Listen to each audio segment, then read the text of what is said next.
Combien ça coûte de laisser les gens choper le diabète, d'être dans la crise d'obésité, d'être dans les problèmes cardiovasculaires, puisqu'il n'y a que ça qui vous intéresse, le fric. Alors combien ça coûte à tout le monde? 50 milliards par an, c'est le prix du malheur et de la malbouffe. 50 milliards, ça coûte à la sécurité sociale. Par conséquent, mon plan agricole, celui qui a dans l'avenir en commun, il va vous rapporter 50 milliards. Et si vous n'avez pas d'idée de quoi en faire, moi si j'en ai. Tout le reste du programme.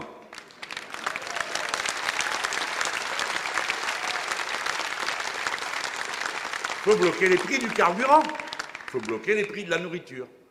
Qui c'est qui va payer? Vous savez ce qu'ils me disent? Ah, et les pauvres paysans. Tout d'un coup, ils se rappellent qu'il y a des paysans. Mais le paysan, il est tout content s'il a affaire à Mélenchon. D'accord, il ne m'aime pas pour des raisons qui lui appartiennent, celui-ci ou celui-là. Et moi, je bloque les prix, mais je garantis le prix plancher. Aujourd'hui, vous donnez 1 euro pour acheter de la nourriture. Dans l'Hexagone, 8 centimes vont aux paysans, et tout le reste, à l'intermédiaire. Eh bien, l'intermédiaire, c'est lui qui va se serrer la ceinture. Et il y aura des coefficients multiplicateurs, parce que nous bloquerons la possibilité d'augmenter le prix de 0,8 jusqu'à 1, comme ça, en n'en faisant qu'à sa tête. Voilà pourquoi c'est une mesure qui ne comporte pas de danger. Et pourquoi la Réunion est en avance? Parce qu'il y a eu une idée. Ici, le préfet ne se contente pas de fixer tout seul les tarifs. Il pourrait, hein. Jusqu'à 1986, les tarifs étaient contrôlés en France. Donc tout d'un coup, ceux qui découvrent qui n'ont rien vécu, qui sont au courant de rien, ils ramènent quand même leur science pour dire « Ah, cette mesure est terrifiante !» Ben non, ça existait jusqu'à 86 et personne n'est mort. Et le blocage des prix, ça a déjà été pratiqué. Et par qui? Monsieur Rocard, à la guerre de 91 de l'Irak, à cause de l'augmentation du prix de l'essence. Eh bien donc on recommence. Et Total a fait son plus grand profit de toute l'histoire, de son histoire à lui, Total, et de toute l'histoire des sociétés françaises. Eh bien vous savez quel est mon message à Total? Vous allez passer à la caisse. Dans 40 jours, oh je crains rien, hein.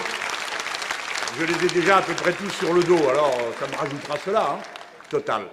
Ils peuvent, là ils ont inventé un truc qui consiste à faire des diminutions de prix comme ça, un petit coup ici, un petit coup là-bas. Résultat, tout le monde tire la langue et les distributeurs ils se disent mais nous on ne peut pas vivre. Leclerc il a fait pareil.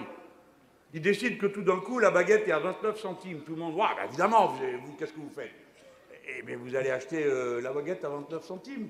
Vous montez dans votre voiture, c'est pas 29 centimes hein, que vous allez mettre, hein. Mais vous y allez. Et puis, qu'est-ce que vous croyez? Une fois que vous avez acheté la baguette à 29 centimes, ben lui, Leclerc, il se l'est payé en augmentant les autres. Hein. Un petit coup ici, un petit coup là-bas, et pouf, il tombe d'équerre. Mais en attendant, vous avez des milliers de boulangers qui vont dans la faillite. Donc le marché, c'est le chaos.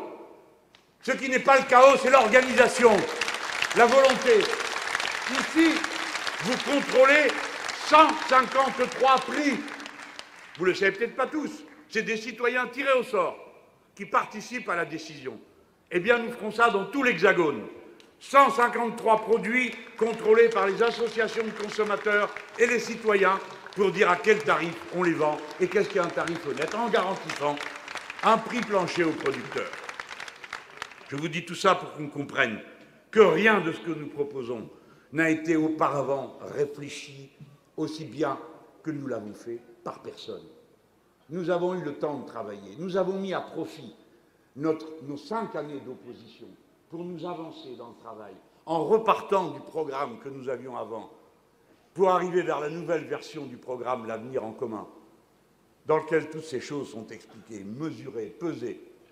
D'ici quelques jours, nous allons faire une soirée du chiffrage, et vous verrez que nous avons chiffré absolument toutes les réformes que nous prévoyons. Évidemment, elles reposent sur un autre partage. Mais la logique générale, je vous la résume, et je ne vais pas m'attarder plus que de raison à cette tribune. La logique générale est la suivante. Bien vivre est bon pour l'économie. C'est-à-dire que si vous avez la bonne paye, par exemple le SMIC à 1 400 €, ce que vous allez faire, vous autres les gens qui n'avez pas l'habitude d'acheter des actions en bourse, c'est que vous allez acheter du manger de bonne qualité pour vos enfants. Vous allez vous équiper peut-être correctement. Bref, 53% de la richesse du pays en France est le résultat de la consommation populaire. Plus de la moitié vient de ça. Et les consommations populaires, On me dit, ah, vous allez ruiner le pays, les gens vont acheter, je sais pas quoi, des Mercedes de Hong Kong. On me dit, le SMIC, ils vont tous partir. Oh, ils n'ont même pas regardé qui est payé au SMIC et où. Le SMIC, il est dans l'alimentation. Alors, vous allez manger votre sandwich à Hong Kong, et puis après, vous revenez le soir à la maison. Hein. Vous allez construire votre maison en allant chercher des maçons à Shanghai? Non. Alors, un peu de sérieux dans la critique. Il doit y avoir des petits patrons dans cette salle. Je leur dis, qu'est-ce que vous préférez? Un dégrèvement d'impôts ou le carnet de commandes bien rempli? Je connais la réponse, le carnet de commandes. L'entrepreneur, qu'est-ce qui lui plaît? Ben, c'est de faire. Mais ceux qui dirigent le pays, comme c'est des financiers, qu'est-ce qu'ils font les financiers? Rien. Ils ont donc l'habitude de rien faire et d'en ramasser le plus possible. Et c'est leur métier. En ne faisant rien, d'en prendre le plus possible. Si en tapant sur des boutons, en spéculant sur des valeurs. Mais l'entrepreneur, la femme ou l'homme qui a créé sa boîte, qui a du personnel avec lui, il n'a qu'une envie, c'est que ça tourne. C'est que ce qu'il sait faire, et bien faire, eh ben, ça circule. Voilà l'idée essentielle. Améliorer les conditions de vie des gens pour faire tourner la machine. Et faire tourner la machine qui sert à faire des choses utiles, des choses dont on tire du bien. Par exemple, les 5 fruits et légumes qu'on va donner à la maison tous les jours aux enfants. Par exemple, le reste du bien manger. Par exemple, les habits. Par exemple, les fournitures, etc., etc. Bref, tout ce que vous savez mieux que moi. Voilà à quoi ça sert.